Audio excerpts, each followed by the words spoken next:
Kalian tahu F1 dari mana? Kalau gue tahu F1 dari pembalap Indonesia. Yap, dia adalah Rio Haryanto. Mungkin dari lu semua, banyak yang belum tahu perjalanan karir balap Rio Haryanto sampai bisa masuk ke Formula One. Nah, di video pertama di channel ini, gue bakal bahas perjalanan lengkap karir balap Rio Haryanto.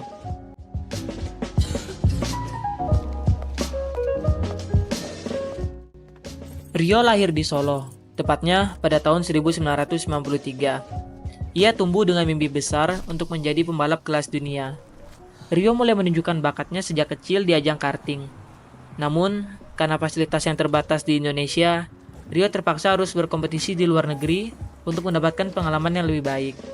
Dengan dukungan penuh dari keluarga dan bakat naluri balapan yang ia punya, akhirnya membuahkan hasil.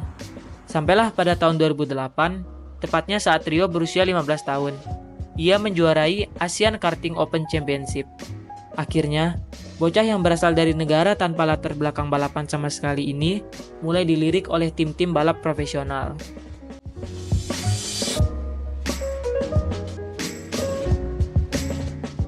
Setelah berhasil menjuarai ajang di level karting, Rio pun pindah ke ajang single seater. Ia masuk ke Formula BMW Pacific pada tahun 2009. Sebenarnya di dunia balap itu yang lu butuhin adalah konsisten dari performa yang lu bisa lu tunjukin. Dengan konsistennya Rio di setiap balapan, ia pun berhasil finish pada posisi 3 di klasemen akhir. Tak butuh waktu lama, Rio pun langsung bisa promosi ke GP3 Series pada tahun 2010 bersama Manor Racing. Jika lu semua ingin menjadi pembalap Formula One, seminimal mungkin level yang harus lu capai itu adalah GP3. Karena jika lu balapan di sini dan nunjukin performa yang bagus, kemungkinan untuk lu dilirik tim di F1 itu lumayan besar. Musim pertamanya di GP3 tidak perlu waktu lama. Rio langsung menunjukkan potensinya dengan meraih kemenangan pertama pada ronde kedua di sirkuit Istanbul, Turki. Diikuti dengan beberapa podium setelahnya. Rio berhasil finish pada posisi 5 di klasemen akhir.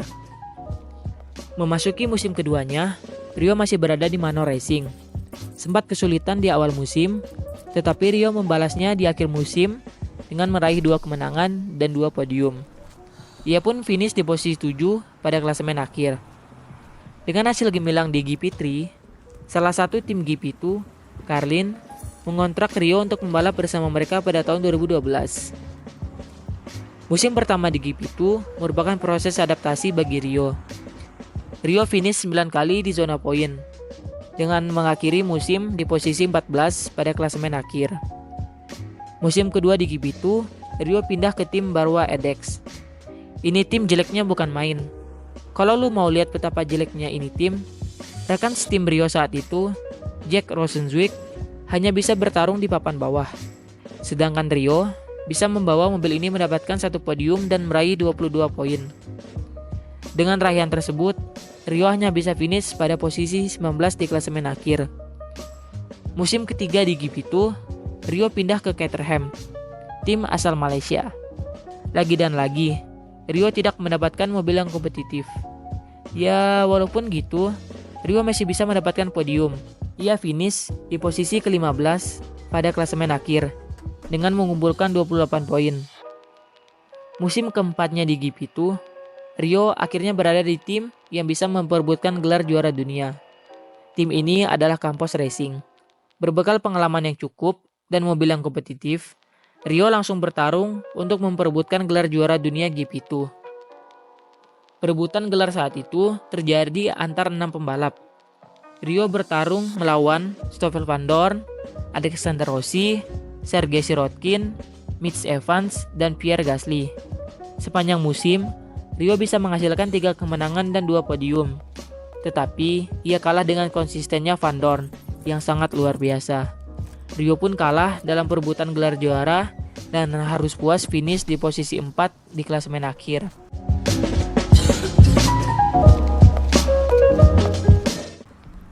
Prestasi gemilang di GP2 pada tahun 2015 membuat Rio Haryanto layak jika berada di level selanjutnya, yaitu Formula One. Di lain sisi, salah satu tim Formula One, Manor Racing, yang juga sempat menaungi Rio pada saat GP3, Manor Racing, sedang mengalami kesulitan finansial. Melihat hal ini, Rio langsung bernegosiasi dengan Manor, dan ya tidak perlu waktu lama. Announcement bahwa saya resmi menjadi pembalap Formula One yang bergabung dengan tim Manor Racing. Jadi kesepakatan antara Rio dan Manor pun terjadi. Rio akhirnya resmi membalap untuk Manor Racing pada F1 tahun 2016. Rio berstatus sebagai pay driver karena ia mendapatkan dukungan besar dari perusahaan BUMN Indonesia, yaitu Pertamina. Dana yang dibawa Rio untuk membalap di Manor berkisar sekitar 225 miliar. Sekarang, Rio sudah siap untuk memulai debutnya sebagai pembalap Indonesia pertama yang berada di Formula One. Rio bertandem dengan pembalap Akademi Mercedes, Pascal Wehrlein. Walaupun Manor menggunakan mesin Mercedes yang dikdaya pada tahun tersebut, lu nggak bisa berekspektasi Rio bakalan segacor Lewis Hamilton ataupun Nico Rosberg. Emang dasarnya Manor ini tim yang sedang di ujung tanduk untuk bangkrut. Performa mobil yang dihasilkan ya sekedar finish balapan aja udah cukup. Di 12 balapan pertama, Rio hanya berkutik di papan bawah. Tapi ada satu penampilan Rio yang cukup memukau, yaitu saat Grand Prix Azerbaijan. Rio berhasil meraih posisi 17 saat kualifikasi dan berhak start di depan rekan setimnya dan juara dunia F1 tahun 2009, Jenson Button. F1 adalah olahraga yang tidak pandang bulu. Itulah yang dirasakan oleh Rio. Setelah 12 balapan yang kurang memuaskan dan masalah finansial yang makin parah di Manor, posisi Rio akhirnya digantikan oleh Esteban Ocon yang di-backing langsung oleh Mercedes. Rio pun tidak bisa berbuat apa-apa dan memasahkan kursinya diberikan kepada Esteban Ocon.